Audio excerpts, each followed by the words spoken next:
بسم اللہ الرحمن الرحیم، ایاک نعبد و ایاک نستعین۔ میرے پاکستانیوں، جب میں سمجھتا ہوں کہ یہ اب حکومت کامیاب ہوگی ہے سائفر کو دبانے کے لیے، کیونکہ سائفر کے اندر ایک ایسی چیز ہے جو ڈائریکٹلی یہ جو لوگ اس وقت حکومت کر رہے ہیں اور ان کے پیچھے جو سہولت کار تھا، یہ تو ڈائریکٹلی ان کے اوپر آتا ہے کہ انہوں نے ایک سازش کر کے ایک الیکٹڈ حکومت کرائی، لیکن یہ خود ہی اپنے پیر پہ کلہاڑی مارنے کے لیے ماہر ہیں۔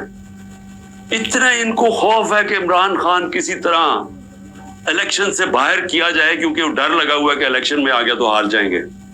تو ان کی پوری کوشش ہوتی ہے کہ ہر کوئی موقع نہ جائے کہ کسی طرح اس کو ڈسکوالیفائی کرے، جیل میں ڈالے۔ یہ کوئی 14 مہینے سے یہ لگے ہوئے ہیں۔ پہلے اس سے میں صرف اعظم خان کے اوپر بات کرنا چاہتا ہوں۔ جس اعظم خان کو میں جانتا ہوں وہ ایماندار آدمی ہے، قابل آدمی ہے، اور جس طرح کی باتیں میں نے پڑھی ہیں سائفر میں وہ کہہ نہیں سکتا۔ جب تک میں اعظم خان کے منہ سے نہیں سنوں گا میں مانوں گا نہیں، کیونکہ اس میں یہ کئی باتیں حقیقت کے ساتھ نہیں ہیں۔ یا تو زبردستی سے اسے کروایا گیا ہے، کیونکہ زبردستی تو اس وقت ساری 2 پارٹیز بنا دی ہیں زبردستی میں، لوگوں کے اوپر بندوق رکھ کے کہ جی آپ اس پارٹی پہ جائیں اور بندوق کر کے دوسری پارٹی میں جائیں، ان کے ہی بیچاروں کا بیڑا غرق کر کے رکھ دیا اس میں۔ اور پھر جو ہمارے لوگوں کو جو زور ڈالا ہوا ہے پارٹی چھوڑو، بیچارے جیلوں میں ہمارے لوگ پڑے ہیں، عورتیں پڑی ہوئی ہیں، ان کو بس صرف کہیں کہ جی آپ عمران خان کے خلاف وعدہ معاف کو گواہ بن جائیں۔ یہ وہ بنتے تو آپ چھوٹ جائیں گے، اور یا پھر کہ جناب آپ کھڑے ہو کے جا کے وہ ٹی وی پہ کہیں میں پارٹی چھوڑ رہا ہوں۔ یہ اس طرح کی اس وقت جو ہم تماشا دیکھ رہے ہیں وہ اس طرح کا چل رہا ہے۔ تو میں نہیں مانتا کہ اعظم خان نے کئی باتیں اس میں سے کہی ہیں اور کئی سچ بھی ہیں، لیکن سائفر تھا کیا؟ 6 مارچ کو 2022 6 مارچ میٹنگ ہوتی ہے، پاکستان کا ایمبیسڈر اسد مجید اور امریکہ کا جو under secretary of state Donald Lu Washington میں میٹنگ ہوتی ہے، آفیشیل میٹنگ ہوتی ہے۔ آفیشیل میٹنگ کا مطلب کہ دونوں طرف نوٹ لے رہے ہوتے ہیں اس میٹنگ کے۔ اس میٹنگ کے بعد ایک سائفر کا مطلب ہوتا ہے ایک خفیہ ایک کوڈ کے اندر میسج بھیجی جاتی ہے، جو کہ ساری دنیا میں آپ کے جو ہمارے جو ایمبیسڈرز ہوتے ہیں وہ ساری دنیا میں ہر ملک کے ایمبیسڈر اپنے فورن آفس کو خفیہ میسیجز بھیجتے ہیں، جس کو سائفر کہتے ہیں۔ وہ سائفر آتا ہے پاکستان، اور وہ میں جب پڑھتا ہوں تو اس میں کیا لکھا ہوتا ہے؟ سائفر میں 2 مین چیزیں ہیں، باقی تو اور بھی چھوٹی موٹی چیزیں ہیں۔ سب سے بڑی چیز لکھی ہوتی ہے کہ جی عمران خان کو آپ نے عدم اعتماد کی ووٹ میں پاکستان کے پرائم منسٹرشپ سے ہٹانا ہے۔ اور ایک اور چیز لکھی ہوتی ہے کہ عمران خان نے اکیلا فیصلہ کیا کہ روس جانے کا۔ آپ کو پتہ ہے روس، اور تب تک جنگ شروع ہو چکی تھی روس کی یوکرین میں، تو عمران نے اکیلے نے فیصلہ کیا، جبکہ اسد مجید ہمارے ایمبیسڈر کہہ رہے ہیں کہ نہیں، عمران خان نے اکیلا فیصلہ نہیں کیا، یہ سب سٹیک ہولڈرز نے مل کے فیصلہ کیا تھا۔ لیکن جس طرح وہ بات کرتا ہے، اسد مجید، سلام کرتا ہوں میں اپنے ایمبیسڈر کو، وہ کہتا ہے اس کے بعد جو مجھے میسج کہ ان کے خلاف آپ کو پروٹیسٹ کرنا چاہیے، ڈیمارش کرنا چاہیے کہ اس نے بڑی غلط زبان استعمال کی ہے، غیرت مند ڈپلومیٹ ہمارا۔ لیکن وہ غیرت یہاں نہیں جاگتی جب وہ یہاں پہنچتا ہے۔ سائفر جاتا ہے آرمی چیف کے پاس بھی، فورن آفس میں بھی، میرے پاس بھی آتا ہے۔ میں جب وہ دیکھتا ہوں میں حیران ہو جاتا ہوں کہ اس کی جرت کیسے پڑی ہے لکھنے کی، یہ کیسے کہہ سکتا ہے۔ اور پھر جب میں یہ دیکھتا ہوں کہ یہ کہہ رہا ہے ایک ایمبیسڈر کو کہ اپنے پرائم منسٹر کو آپ نے ہٹانا ہے، تو پھر میں دیکھتا ہوں کہ یہ میرے لیے تو نہیں ہے، ایمبیسڈر تو مجھے جواب دے ہے، تو مجھے کون ہٹا سکتا ہے؟ پاکستان میں مجھے کون ہٹا سکتا تھا؟ ایک ہی آدمی، جنرل باجوہ۔ سائفر تو جنرل باجوہ کے لیے اس نے بھیجا ہے۔ تو مجھے وہاں سے پہلے سے ہوتا ہے کہ اب تک ہمیں لوگ کہہ رہے ہیں، مجھے خبریں آتی رہتی تھی کہ جناب فیصلہ ہو گیا آپ کی گورنمنٹ ہٹانے کو، مجھے رپورٹ آ رہی تھی, IB والے مجھے آ کے بتاتے تھے کہ جی دیکھیں شہباز شریف کی خفیہ میٹنگز ہو رہی ہیں, بیچ میں ان کے لوگ پڑے ہوئے ہیں, جنرل باجوہ کی کوئی فادر ان لا ان کے گھر میٹنگز ہو رہی ہیں. یہ ساری مجھے خبریں آ رہی تھی. لندن کسی کو بھجوایا جا رہا ہے. تو میں مانتا نہیں تھا. میں جنرل باجوہ کو جب ملتا تو وہ کہتے تھے ہو ہی نہیں سکتا, ہم تو کنٹینیوٹی چاہتے ہیں. اور میں بھی اپنے آپ کو ہوتا ہوں کہ میں مان جاتا تھا. لیکن جب یہ سائفر آیا تو تب مجھے ہوا کہ یہ تو اس کے بغیر ہو ہی نہیں سکتا. پھر سے کہ کون پرائم منسٹر کو ہٹا سکتا ہے سوائے ایک آدمی کے جس کے پاس پاور ہے پاکستان میں.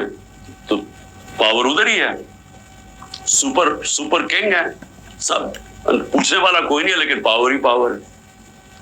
اس کے بعد اگلے دن عدم اعتماد اسمبلی میں ٹیبل ہو جاتی ہے اور ایک دم ہمارے لوگ ہلنا شروع ہو جاتے ہیں. اور پھر ہمارے اتحادی وہ بھی ایک دم ہمارے سے خوش نہیں ہوتے.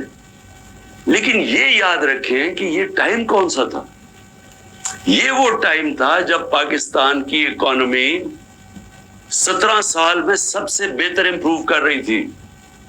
اکنامک سروے اٹھا کے دیکھ لیں آپ, سارے اکنامک انڈیکیٹرز دیکھ لیں, ہم بڑے مشکل وقت سے نکلے تھے. بینکرپٹ اکانومی ملی, 2 سال کرونا آ گیا.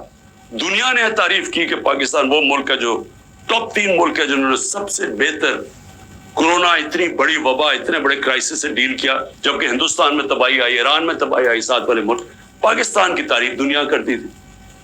وہ ایک امریکہ کے اندر جو فائنینشیل ایڈوائزر تھا ٹرمپ کا, وہ کہتا ہے کہ اگر پاکستان کا جس طرح کرونا پہ پاکستان نے ڈیل کیا, اگر امریکہ کرتا تو $10 کھرب کا امریکہ کو بچتا تھا.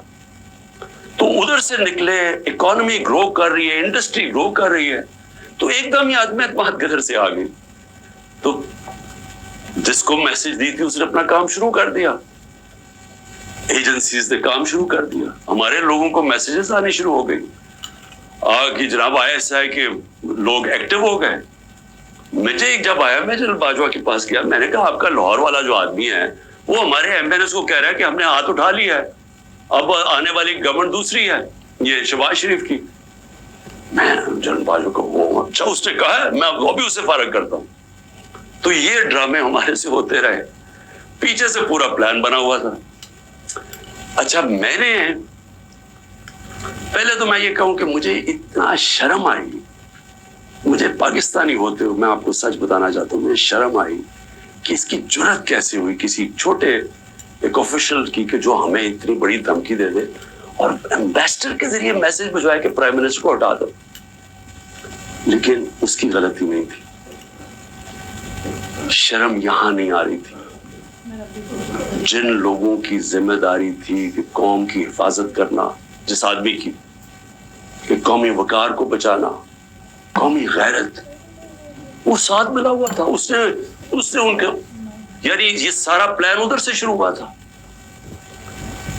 اور میں صرف اپنی قوم سے یہ کہنا چاہتا ہوں کہ دیکھیں, یہ یاد رکھیں کہ اب ایک چیز سمجھ رہے ہیں, جب اگر میں جنرل باجوہ کی تنقید کر رہا ہوں اور یہ میں سارا ثابت کر سکتا ہوں کیونکہ مجھے پتہ ہے ساری چیزیں میرے اندر, ایک چیز مجھے یاد ہے ہوا کیا اس سے پہلے بھی اس کے بعد بھی. میں پاکستان کی فوج کی تنقید نہیں کر رہا, میں ایک آدمی کی کر رہا ہوں جو غلطی کی جس نے. ہم بہت بڑا ظلم کر رہے ہیں اپنے ملک سے کہ ہم جنرل فیصل نصیر, مجھے پہلے سے پتا تھا کہ میرے اوپر, میں 6 ہفتے پہلے سے لگا ہوا تھا کہ مجھے انہوں نے قتل کرنے کی کوشش کرنی ہے اور دینی پسند کے نام. میری جلسوں کے اندر تقریریں تھیں. تو جب میرے اوپر اٹیمپٹ ہوتا ہے اور میں FIR لگواتا ہوں, مجھے پتا تھا کہ یہ پیچھے سب سے یہ تھا, ماسٹر مائنڈ تھا. اپنی FIR نہیں کٹوا سکا. جب JIT کے اندر یہ ثابت ہو گیا کہ ایک نے 3 شوٹر تھے, تو جو سارا حکومت کا جو انہوں نے کوشش کر رہے تھے کہنے کی جی دینی انتہا پسند ہے, وہ جب سارا وہ ان کا نیریٹو ہی ختم ہو جاتا ہے تو انہوں نے JIT کو سیبوٹاج کیا. اور پھر میرے اوپر غداری کا پرچہ کر دیا ہے کہ جنرل فیصل نصیر کو میں نے ڈرٹی ہیری کیوں کہا, سائیکوپیتھ کیوں کہا, میرے اوپر غداری کا پرچہ لگ جاتا. میں پھر سے کہتا ہوں کہ اگر ہم نے یہ کرنا ہے اپنے ملک کے ساتھ کہ کسی ادارے کو اگر میں کسی جج کی بات کروں گا تو میں ساری جوڈیشری کے خلاف ہو گیا، اس کا مطلب کیا؟ میں پولیس کے خلاف کروں گا تو ساری پولیس کو میں نے برا بھلا کہہ دیا۔ یہ تو ہم اپنے ملک کو تباہ کر رہے ہیں۔ یہ پلیز میری قوم، آپ یہ سمجھ جائیں ایک بات، اگر معاشرے سے آپ تنقید ختم کرتے ہیں، آپ معاشرے کی قبر کھود دیتے ہیں، کیونکہ اصلاحات ہوتی کیسے ہے؟ انکوائری کیوں ہوتی ہے؟ حمود الرحمان انکوائری، جب ہمارا ملک ٹوٹا، ایسٹ پاکستان ٹوٹا، تو جب وہ انکوائری ہوئی، اگر اس کے اوپر عمل ہوتا کہ یہ ہم نے غلطیاں کی ہیں، اپنی اصلاحات کرتے ہیں، تو اس کے بعد پاکستان بڑی غلطیوں سے بچ جاتا۔ لیکن جرات ہی نہیں تھی فیس کرنے کی تنقید۔ ہم نے وہ اتنا بڑا ظلم کیا کہ 25 سال کے بعد وہ کدھر نکلی؟ حمود الرحمان ہندوستان کے اندر۔ اب جب یہ ہوا، میں کہتا گیا، میں نے ساروں کو کہا کہ اتنا بڑا ظلم ہو رہا ہے تو اس کے اوپر انکوائری ہو۔ میں نے چیف جسٹس صاحب کو میں نے وہ سائفر بھیجا کہ جی اس کے اوپر انکوائری کروائیں۔ نیشنل سیکیورٹی کاؤنسل کے سامنے رکھا، نیشنل سیکیورٹی کاؤنسل کے سامنے 30 مارچ کو میں